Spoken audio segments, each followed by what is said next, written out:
Oui, le TNP que nous avons juste derrière est un véritable succès, d'abord dans la réalisation architecturale et puis ensuite de par les abonnés qui sont au rendez-vous, puisque pour la première fois le cap des 10 000 abonnés a été dépassé, ce qui est un succès au-delà des espérances. Alors en ce qui concerne l'école de musique, elle a été rénovée, on en avait déjà parlé. Là aussi, je dirais qu'elle est même presque victime de son succès, puisque nous ne pouvons pas toujours satisfaire les demandes des usagers, mais c'est quand même là aussi le signe d'un ancrage dans le territoire qui correspond à ce que nous voulons pour cette école de musique. Alors pour le théâtre de l'Iris,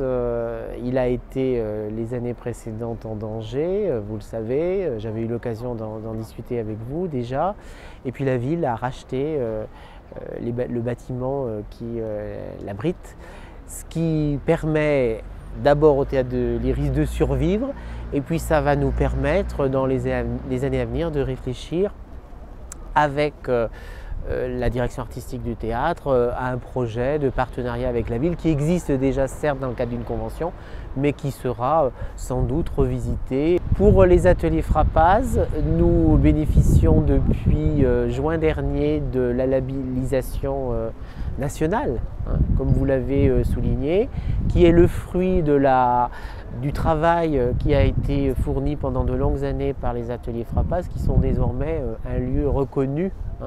comme la création, la formation pour